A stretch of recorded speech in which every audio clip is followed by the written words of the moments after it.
I'll tell you what, waiting this past week for episode 3 of Vivy to air was an absolute nightmare because you don't have that, manga to go to, that light novel to go to. You don't have anything to read up and get ahead of the anime because this is an anime original, and it's a blessing and a curse of an anime original series, because number one, you can't be spoiled for it. Nobody can go onto a YouTube video or on social media and be crusty and spoil every plot point of the series, but on the other side, the curse of it as well, is that if you really do enjoy the series, you can't go out of your way and go, let's say, read a manga or a light novel that's the original source, because the anime is the original source. So it's a good and a bad thing in its own way, but the wait was killing me, but it does go to show how good Vivy's first 2 episodes were for me to really be craving to watch this 3rd episode that aired today.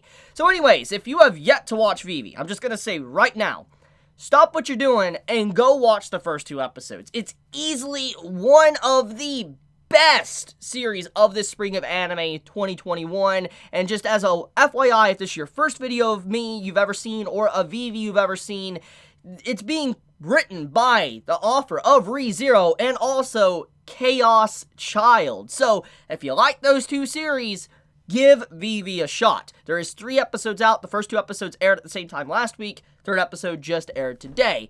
But okay, with that out of the way, let's actually get into the 3rd episode of Vivy. So, we had a 15-year time skip. That was very unexpected, but at the same time, really taking a moment to think about it, it's to be expected, because we know that the journey of this story is going to be spanning for 100 years at least. At the minimum, it's going to be a 100-year journey for Vivy and, the bear as well, to be able to change history to where AIs don't overthrow humanity and rid them of the world and all that, like rid humanity from the world entirely. I do think, though, that the time skip is interesting because we get to see kind of how much has changed, but also not changed thanks to what the actions Diva did in the 1st episode. So let's get into that. So basically, as we know from the first 2 episodes, Diva saved a politician that was supposed to die. The politician's death was going to be used as a martyr to be able to pass a naming law for the AI to where they would have more rights as an AI, they would each have an individual name, etc. That's kind of what would have happened if he would have died. But thanks to them saving the politician, technically the naming law, died in the middle of the pond. It wasn't able to go anywhere. However, thanks to the passion of the politician being saved, his voice was able to ring out. He changed as a person, and he was like, we need to do something for AI. So technically, the laws for AIs, that was just a naming law in the true history, was changed into something that was even more beneficial for AI. So that right there is an interesting direction that history is taking, which is going to lead to another topic I'm going to talk about in this video. But so she and the bear changed history technically for the better for AI. It didn't harm the AI's evolution and growth for the future. So technically all they did with what they did 15 years ago was speed up the progress of the day the AI overthrow humanity. That's really what happened. Now we travel to the latest events of this episode. We get clarification to kind of what happened with that brief little fight with Matsumoto and also Diva at the end of episode 2, and how she wasn't able to save, technically, like, her friend, the girl that, was like, hey, I want to hear you sing in front of an audience, and we now know she's dead. So because of that fact, Diva's never going to be able to give that, wish to that little girl ever again, which is very sad to think about. But thanks to those overall actions, we found out that she was swiftly defeated by Matsumoto, and he repaired her. Now, this is a huge mystery that I want to talk about. With her obviously being damaged, her arm was ripped off from, the ending of episode 2, and she is repaired in a 15-year time skip. It does make me wonder if he tampered with Diva in any way. I mean, I do wonder about this. I mean, when you look at Diva throughout this episode, she does appear to be, the same. Like, she's the same person, and she doesn't look like she's changed much, but the only thing you can really see is actively she's trying to figure out what it means to have emotion and human and all that. And this is, once again, as I said from my first first impressions. This is a typical story route that you would see with AIs, trying to develop, emotions, become, like, more human, and figure out what it means to have a heart, etc. And that's kind of what the story is trying to present itself, especially with episode 3. With her being unconscious and he was repairing her, I do wonder if he did something. I wonder if he reformatted her. I wonder if he tampered with memories. I really am curious about that, because we have seen that Matsumoto, the little bear, he is capable of reformatting devices. I mean, from episode 2, we saw him mess with the man's goggles and all that, and he saw these different scenes that wasn't even really happening, or how he was wanting to tamper with Estella, the actual AI that was going to bring down this entire, hotel in space, out of the sky and into the ocean. He was going to reformat her. So we know he's capable of some very devious things. Like, he can destroy the programs of these individual AIs. So what's to say he didn't do something to Diva while she was unconscious? Did he just stop at repairing her arm? Or did he go one step further and make sure that she couldn't go out of her way and go against his wishes? See, we'll probably find out in the next episode of Vivy.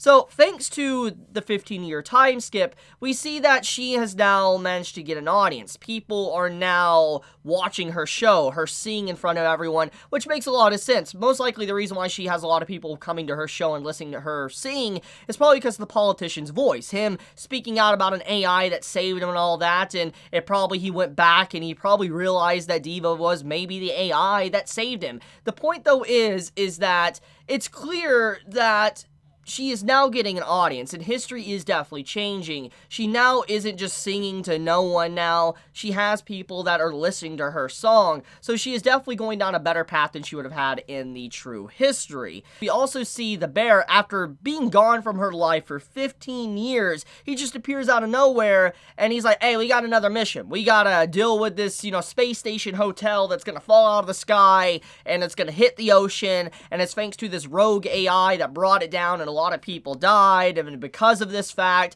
you had it to where a lot of factions started to form that were anti-AI, and it led to a lot of commotion. So they're trying to change that to where the space station doesn't fall out of the sky. Now, when I first looked at this, and I really took a moment to sit down and think about it, I was like, technically, wouldn't the space station falling, if you're just being 100% heartless, okay?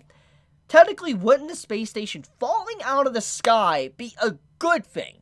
Because technically the objective of what Matsumoto wants is to stop AI from overthrowing humanity. So technically the space station falling would lead to animosity, where humans wouldn't want the AI to evolve. So that right there would technically be a good thing for at least the objective that he wants. However, he wants the opposite. Now, this brings up many questions. Why would Matsumoto want to stop that? Obviously, it's stopping from anti-AI groups to form, which, once again, you'd think that'd be a good thing for the objective they're trying to accomplish. In fact, when you look at everything that has been happening these past 3 episodes, everything has been benefiting the AI. Think about it. You have the politician now. He's now for AI, and a new law was passed that was even better than the apparent naming law. Then you have now this. If the space station is in fact stopped, that would mean theoretically the anger and animosity towards AI would not exist, which means once again AI would continue to evolve even further, and they would eventually get closer and closer to overthrowing humanity. That it would speed up the progress once again. So when you just look at every detail, it's just like, what's really going on here? There is definitely some shady stuff behind the scenes that we're not really getting a full glimpse of. Now, I know many are probably already thinking about Chibi. The reason why he's probably not wanting the space station to fall is because of animosity. Because when you think about it, if AI do develop one day to, actually have emotions and be able to become more human-like, animosity would definitely lead to war, and it could be maybe the spark to why the AI even attacked humanity in the first place. Maybe that's why they're trying to stop the space station from falling, but I feel like there's just so much more going on. When you look at just everything that's been happening, it looks like they're just speeding up the progress. That's all they're doing. They're not halting it, they're not stopping it, they're literally speeding up the events of history to where it happens a lot quicker. And it makes me wonder, brings into question the bear, Matsumoto. and if he truly was sent in the past by the human we saw in the first episode. Hear me out. What if everything that has been, spoon-fed, Diva throughout these 3 episodes is just false images, or images that are distorted in a way to make it seem like he's actually on the human side? But in fact, what if the AI sent him back? What if the AI sent him back to make sure that their progress to where they're at in the future happens a lot more quicker? There's a lot of questions. I feel like Matsumoto, he feels not like a good guy right now. Just everything about him, he does not feel like someone that is technically on humanity's side. Because all it seems like is he's just progressing the AIs. That's it. And I do think that AI should progress, but once again, if he's trying to go with his objective, he should be doing the opposite, if you understand what I'm saying. He should try to be building hatred towards them to where they're just completely decommissioned and destroyed. So that's the next thing to talk about. So, since we're talking about decommissioned, destroyed, and all that, that goes into Estella. Estella is technically the main antagonist, at least for this brief little arc we're getting into that's been building up from episode 3, and now it's going to be going in episode 4. Estella is apparently an AI that's going to be bringing down the entire space station with everyone inside of it and hit the ocean. The question is, why did this happen? All that, we know, at least from the correct true history, is that she indeed does this. She brings down the space station. There is no real reason why. It's just assumed she was hacked or whatever. But upon looking at the events of this episode, it leads you to believe that she isn't so malicious that she would do that, because it's clear as day she cares about the space station Sunrise. She loves it. She looks at it as her home. She looks at everyone a part of it as her family. And so when you look at how she acts, it's like, why would she destroy her very home? Why would she do that? That doesn't make any sense. When you just look at everything that's presented, she doesn't seem like she's capable of that. But then we get the events at the end of this episode, and she destroys the other AI that many might have assumed would have been the actual traitor and the real cause of the events, but she dies. So it's clear that Estella is going rogue, but maybe not malfunctioning. Maybe she's just becoming human. When we really think about everything that we saw, she definitely felt more lifelike and human-like than any other AI that we've really come in contact with thus far within the story. She seems like she really cares about humans, she cares about other AI, and she definitely deeply has an attachment and care for the person that used to, work with her, the one that owned the space station Sunrise. So when you just look at everything, she most likely loved him. Maybe she doesn't understand it herself, but she might have somehow had an attachment and she loved him to some degree, and she's trying to figure out these emotions, and love can definitely lead to a lot of things that can become distorted and twisted and do horrific things. Love can do that to you. I mean, ReZero is a good example of that. So, I mean, you can definitely see a lot of the writing from, the author of ReZero shining through with this episode, especially with how maybe some emotions or love can really drive people crazy to a certain degree, and I feel like that's what's happening to Estella. And the reason why she probably brings down the space station, if I'm assuming, I'm just taking a pop shot into the dark, I'm assuming she's doing it is because she can't live without the one she loves. And so she drags down the very home in her own way that she knows and basically creates a grave for the one she loves with herself with him. Even though that's very extreme, we got to remember this is an AI we're thinking about. So their expression of love would definitely be a little bit different. So I feel like maybe that's what's happening. I could be wrong. We'll see. But that is my assumption at this time.